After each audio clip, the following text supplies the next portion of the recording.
Epilogi, terima kasih sudah mengklik podcast horor ini. Kali ini, aku akan membawakan kisah horor fiksi yang diangkat dari novel karyaku yang berjudul Rahasia Mertua. Kisah horor ini menceritakan tentang seorang wanita bernama Sarah yang baru saja menikah dan mengetahui fakta bahwa kedua mertuanya adalah penganut aliran kejawen. Lalu, bagaimanakah nasib Sarah selanjutnya? Untuk mengetahui kelanjutannya, silakan siapkan posisi ternyamanmu dan selamat mendengarkan kisah horor persembahan dariku.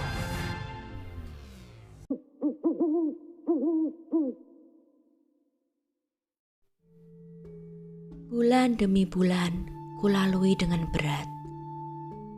Selain karena kehamilanku yang sangat rewel dan menguras tenaga, para makhluk gaib pun tak henti-hentinya berulah dengan mewujudkan diri mereka di depan mataku. Untuk menjaga kandunganku, selain bapak dan ibu yang masih rutin melakukan ritual, aku dan Mas Bas juga terus tekun beribadah, terutama di malam-malam tertentu. Gimana hasil kontrol semalam, Bu? Ibu bertanya saat pagi itu aku membantu beliau dan Bu Darti memasak. Menurut hasil USG yang ketiga sih, jenis kelaminnya masih sama, Bu. Insya Allah kami akan mempunyai anak laki-laki. Posisinya juga sudah turun ke bawah. Menurut perkiraan akan lahir bulan depan, kira-kira di pertengahan bulan. Kondisinya sehat kok. Syukurlah kalau begitu. Kapan kira-kira mamamu akan datang? Mungkin seminggu sebelum perkiraan hari kelahiran. Nanti aku minta mama untuk datang, Bu. Baiklah, memang lebih baik begitu. Toh bisa saja bayimu lahir lebih awal atau lebih lambat dari tanggal perkiraan kelahiran. Enggih, Bu. Makanmu ditambahi biar anakmu sehat. Masih rutin minum vitamin kan? Enggih, Bu. Mas Bas beli sekalian banyak minggu lalu buat persediaan. Oh ya, kemarin Mas Bas juga sempat tanya-tanya ke temannya. Kira-kira rumah sakit mana yang fasilitasnya paling bagus untuk melahirkan? Ibu mengangkat kepala beliau dan memandang Bu Darti. Mereka saling berpandangan tanpa kata. Aku heran. Mereka seolah berbicara dengan telepati. Sesuatu yang tak bisa kudengar, namun bisa mereka pahami. Kesunyian mengambang di antara kami. Ada apa? Tanyaku sembari bergantian memandangi mereka. Lebih baik kau melahirkan di rumah ini saja, Bu, ujar ibu pelan. Bu Darti tampak mengangguk samar. Mengapa, Bu? Zaman sudah modern. Proses melahirkan akan lebih baik bila dilakukan di rumah sakit. Sergahku. Betul. Tapi kehamilanmu bukanlah sebuah kehamilan biasa. Anakmu adalah keturunan dari Joyolodaya dan Waluyo. Ingat itu, jawab ibu dengan sabar. Lalu, apa bedanya dengan kehamilan lainnya, Bu? Sejak awal kehamilan, sudah banyak sekali gangguan-gangguan yang kamu alami. Bahkan hingga saat ini. Itu artinya, kamu sedang mengandung seorang anak yang istimewa, Bu. Ibu mendapatkan firasat bahwa kelak di hari kelahirannya juga akan terjadi sesuatu peristiwa besar yang tak bisa diterima dengan nalar orang awam. Ibu takut hal itu akan menggemparkan rumah sakit atau dimanapun rencananya kau akan melahirkan kelak. Ibu berhenti berbicara. Beliau mengamati ekspresi wajahku. Aku berpaling memandang Bu Darti. Perempuan itu diam saja. Ia menyibukkan diri mengelap peralatan makan yang akan kami gunakan. Aku kembali mengalihkan pandangan terhadap ibu. Beliau tersenyum menenangkan. Tapi jangan takut, kami semua akan menjagamu. Oleh sebab itu, Wok, alangkah baiknya bila kau melahirkan di rumah ini saja. Aku menunduk, tak tahu harus menjawab apa. Ibu pun tampaknya tak menunggu jawabanku. Beliau berbalik dan memasukkan potongan sayur ke dalam panci yang berisi air mendidih. Aneh sekali, masa kamu disuruh melahirkan di rumah? Ini kan kehamilan pertamamu. Kamu belum punya pengalaman melahirkan sebelumnya. Nanti kalau ada apa-apa gimana, Jeng? Tanya Mas Bas. Ia tampak gusar saat mengatakan hal itu. Lelaki yang kucintai ini berjalan mondar-mandir di antara meja samping tempat tidur dan pintu kamar mandi. Ia begitu gelisah dan sedikit marah, meski berusaha agar suaranya tak sampai terdengar dari luar kamar kami.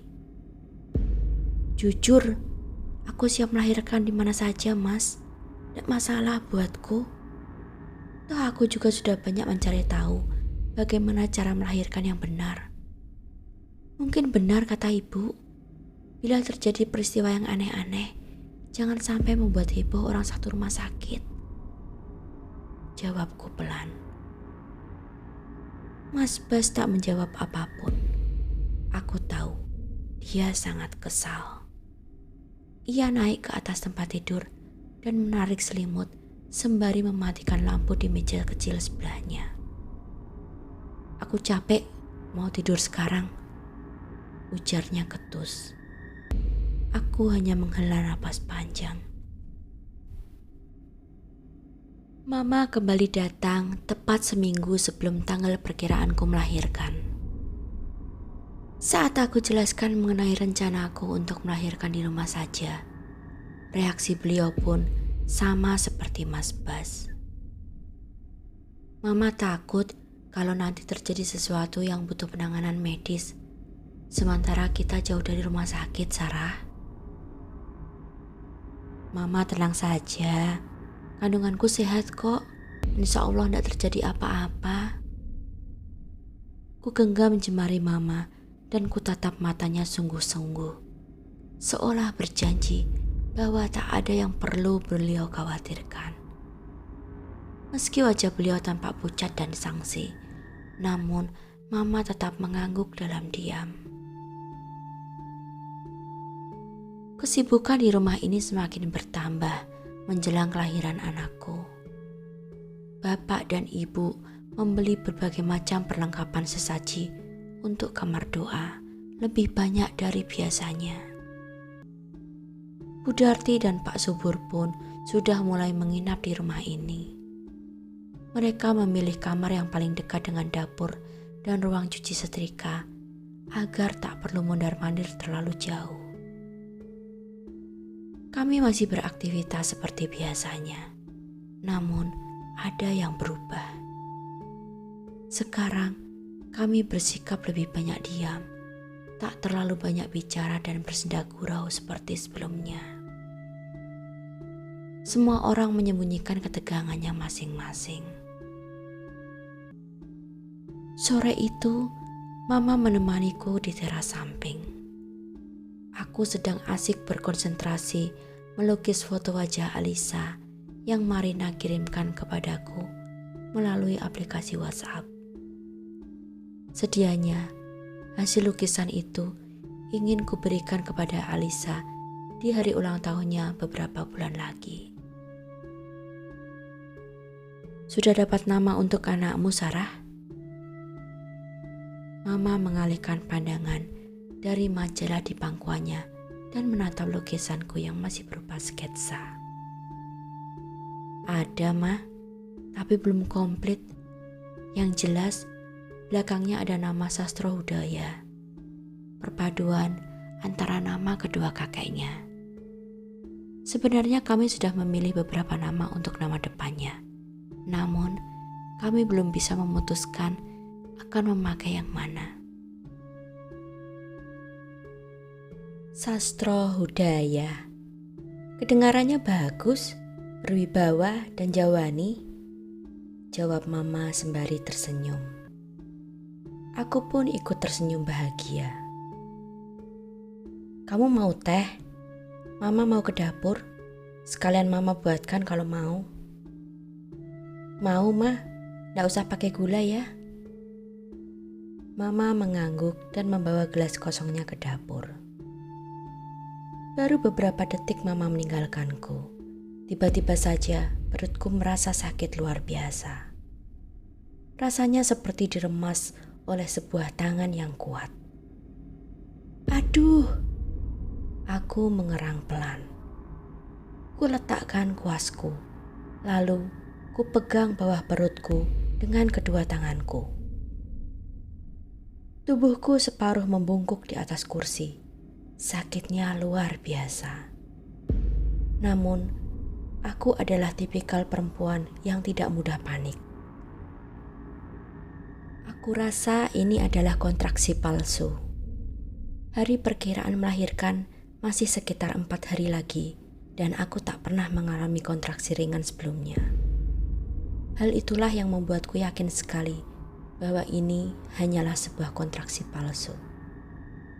Tapi rasa sakit ini begitu menyengat. Aku sampai harus memejamkan mata. Ku tarik napas dalam-dalam dan menghembuskannya berkali-kali demi menahan kesakitan itu.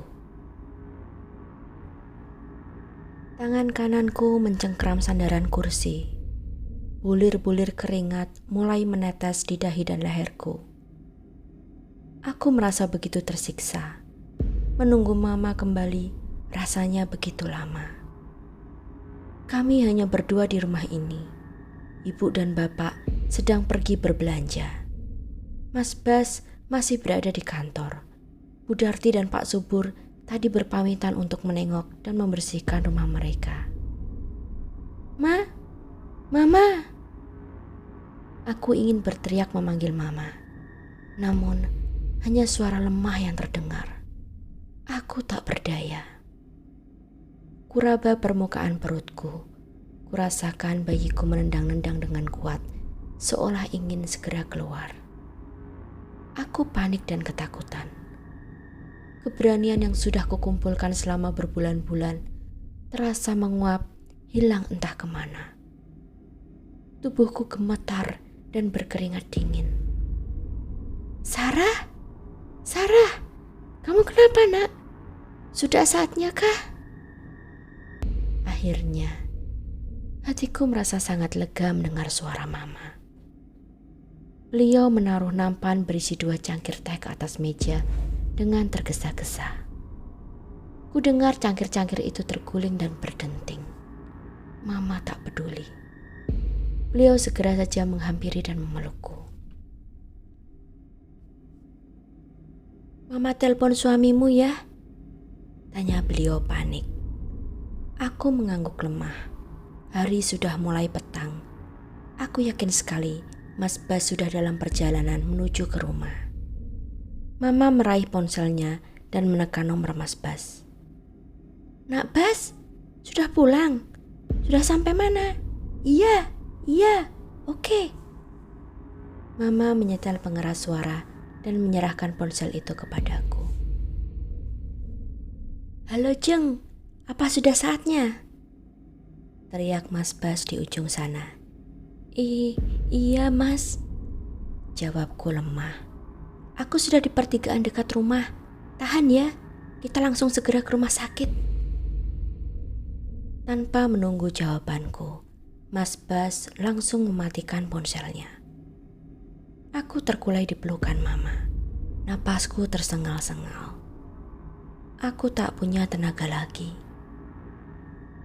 Kami memutuskan untuk menunggu Mas Bas di teras ini karena aku tak sanggup berjalan menuju ke kamar. Tak lama, terdengar suara deru mobil masuk ke halaman. Itu bapak dan ibu. Secara kebetulan, mobil Mas Bas pun beriringan di belakang mereka. Melihat Mas Bas yang keluar dari mobil dalam keadaan panik dan langsung menghambur ke dalam rumah, bapak dan ibu pun segera berlari menyusul. "Sarah!" Terdengar teriakan panik Mas Bas. "Di sini, Nak!" teriak Mama. Mas Bas, bapak dan ibu berbarengan menuju ke teras samping dan menghampiriku. "Ayo kita ke rumah sakit." Mas Bas mulai berusaha membopongku. Bapak dan ibu saling bertukar pandang. "Apa tak sebaiknya Tidak, Sarah harus ke rumah sakit." Mas Bas memotong kata-kata ibu. Aku yang dalam keadaan setengah sadar merasa terhenyak. Tak pernah sekalipun aku mendengar dan melihat Mas Bas bersikap seperti itu. Suamiku selalu bersikap halus kepada kedua orang tuanya. Namun, sepertinya ibu dan bapak memahami tingkah Mas Bas kali ini. Mereka langsung menutup mulut dan membantu membopongku. Baru saja beberapa langkah, tiba-tiba Pak Subur mencegat kami. "Jangan bawa Mbak Sarah ke rumah sakit, Mas," ujarnya. Mas Bas menatap marah kepada tukang kebun itu. "Hei, Pak Subur, kenapa? Minggir, jangan halangi kami. Sarah akan segera melahirkan," teriak Mas Bas murka. Pak Subur tetap berdiri menghalangi kami. Sikapnya sangat tenang, namun tangannya menahan bahu Mas Bas. "Apa-apaan sampean ini, Pak? Jangan ngajak ribut sama saya," Mas Bas kembali berteriak. Wajahnya merah padam dengan amarah yang meluap. Tiba-tiba terdengar suara lembut di belakang kami.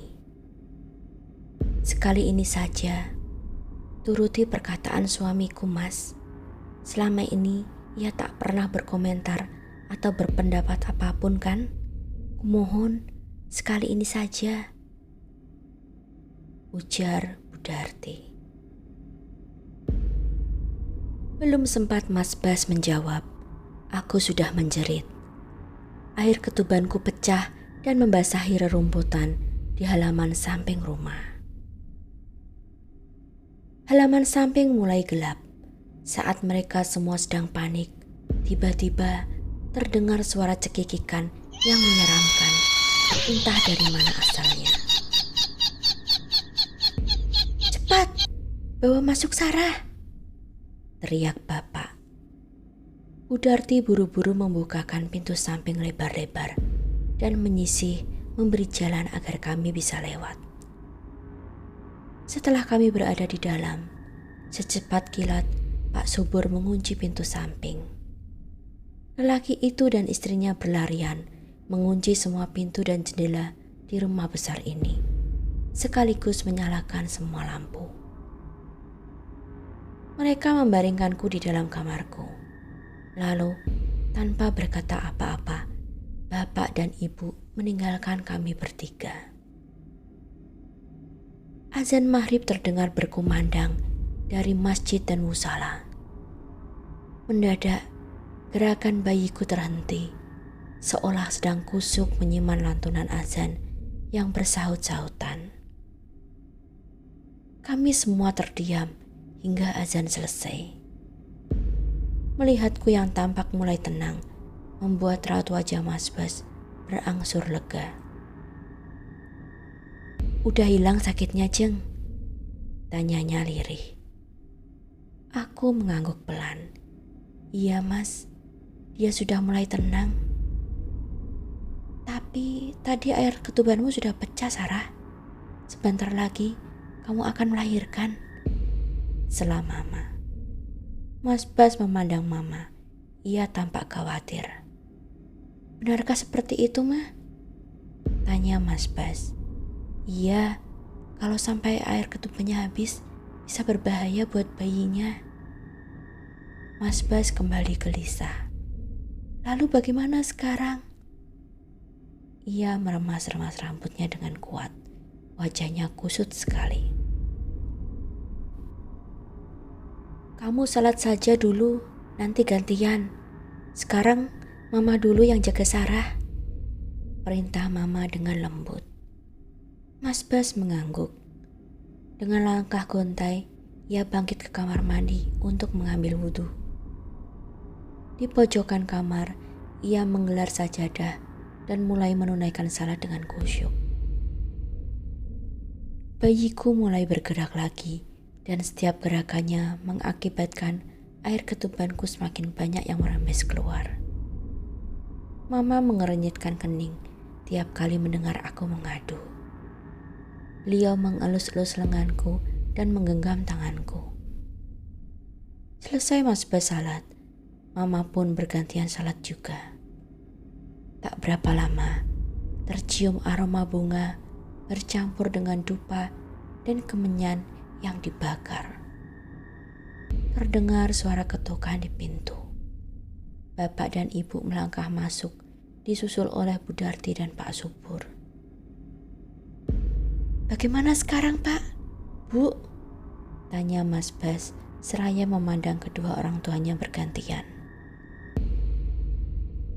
Saatnya sudah tiba. Kami akan bersiap-siap di ruang doa. Kalian semua berdoalah agar tak terjadi apa-apa. Sebaiknya Sarah melahirkan di rumah saja, ujar Bapak.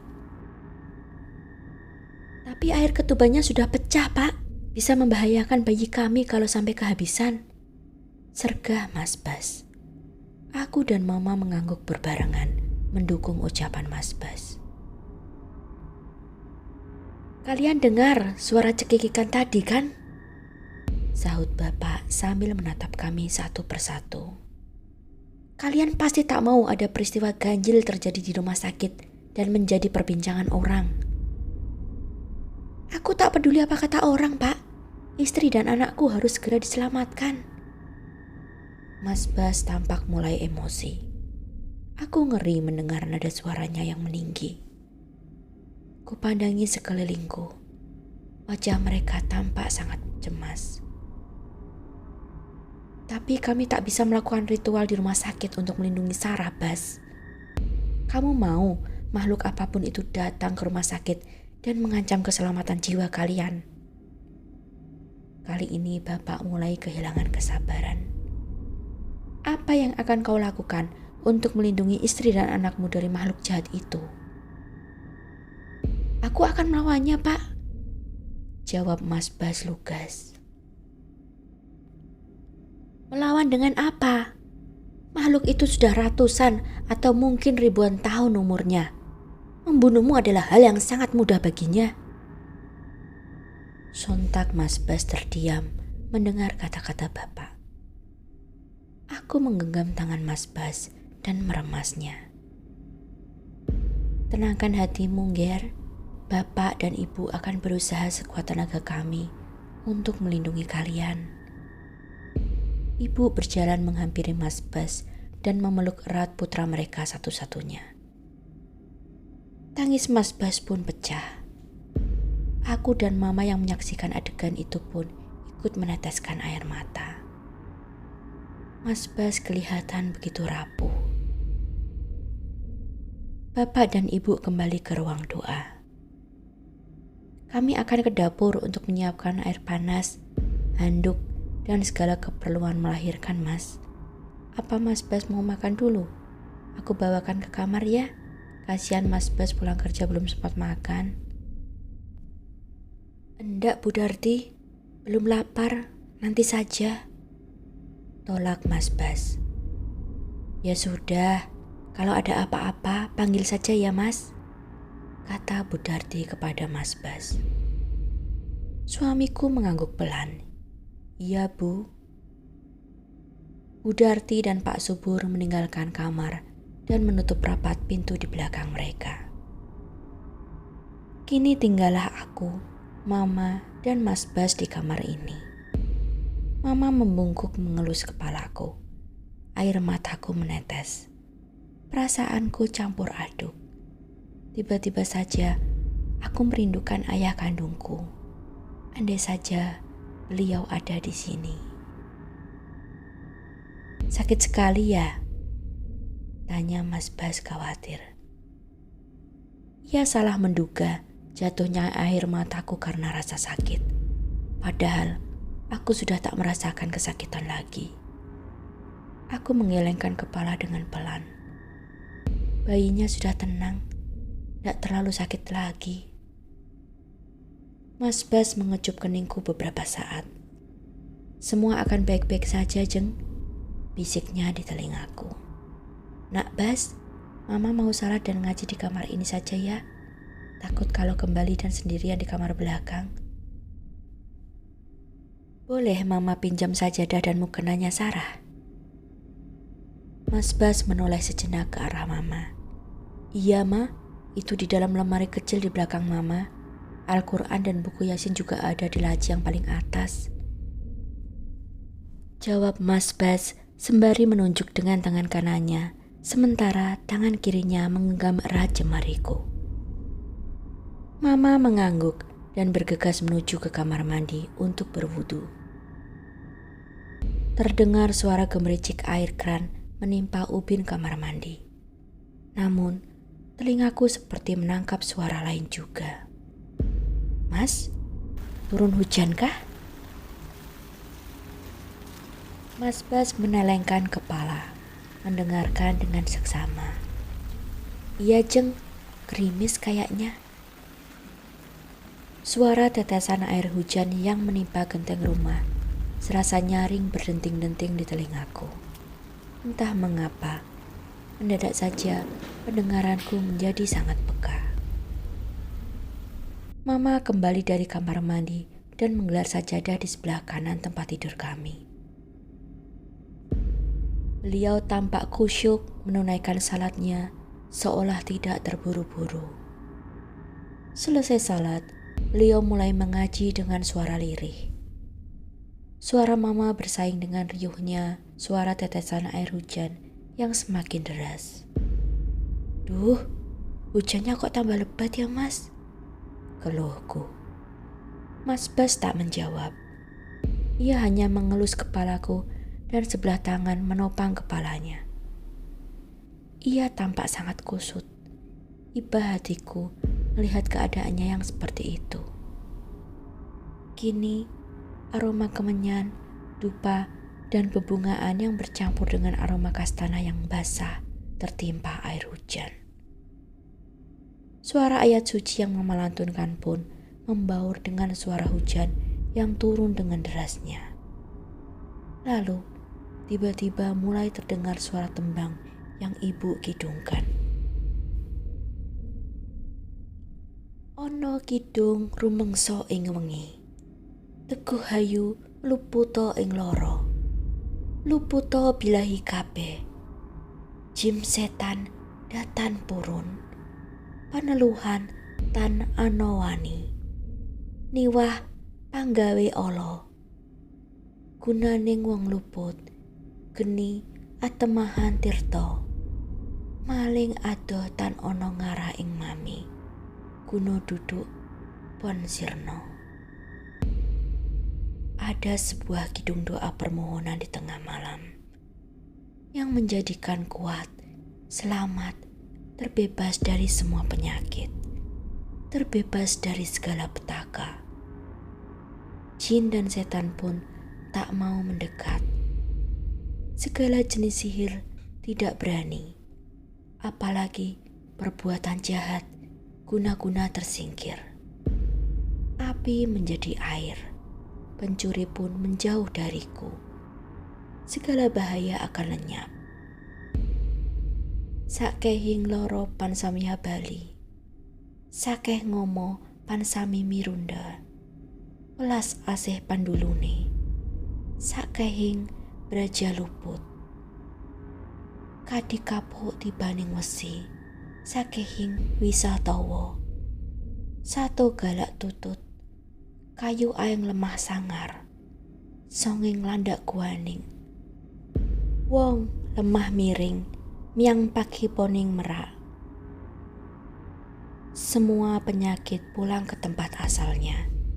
Semua hama menyingkir dengan pandangan kasih. Semua senjata tidak mengena, bagaikan kapuk jatuh di besi. Segenap racun menjadi tawar, binatang buas menjadi jinak, pohon ajaib, tanah angker, lubang landak, gua, orang, tanah miring, dan sarang merak. Saat kami menyimak lantunan kidung dan ayat suci dengan taksim, tiba-tiba saja aliran listrik mendadak padam. Seluruh rumah menjadi gelap gulita. Aku mencengkeram lengan Mas Bas. Rasa takut tiba-tiba menyerbuku. Mama terdiam. Beliau tak lagi bisa membaca kitab suci yang berada di hadapannya. Suara kidung ibu masih terdengar, namun kini seperti bergetar. Mama bangkit dari sajadahnya dan mencopot mukena yang dikenakannya. Ada korek dan lilin di kamar ini kah, Nak Bas? Tanya Mama. Mas Bas tampak berpikir sejenak. Sudah habis, Ma. Aku lupa ambil di dapur. Jawab Mas Bas dengan nada suara menyesal. Atau senter mungkin? Oh iya, Ma. Sebentar. Di laci nakas di belakangku. Mas Bas melepaskan genggamannya di tanganku. Terdengar suara berisik saat ia membuka laci dan mengadu-adu isinya. Syukurlah ketemu, ujar Mas Bas dalam kegelapan. Aku sama sekali tak bisa melihat apapun, namun aku bisa mendengar Mas Bas berusaha menyalakan senter kecil itu. Namun, setelah beberapa kali menekan tombol on, senter itu tak juga menyala. Mungkin baterainya sudah habis atau memang rusak. Mas Bas mulai menggerutu. Tidak bisa hidup, Mah. Ya sudah, bisakah Nak Bas ke dapur untuk mengambil lilin? Mama ndak apal isi rumah ini. Nanti malah nabrak barang-barang antik punya orang tuamu. Baiklah, Ma. Tolong jagain Sarah sebentar ya. Hujan semakin deras. Dalam keadaan listrik padam seperti ini, kami sama sekali tak bisa melihat apapun di dalam rumah. Ibu masih menembang. Mungkin bapak dan ibu tak menyadari listrik yang padam, karena di dalam kamar doa mereka tidak menghidupkan lampu dan hanya menggunakan cahaya dari lilin. Aku mendengar Mas Bas membuka pintu kamar dan menutupnya kembali. Kurasakan Mama mendekat dan duduk di sebelahku. Jemari beliau memijati betisku. Aku ingin mengobrol dengan Mama, namun tiba-tiba saja rasa sakit di perutku mulai menyerang kembali.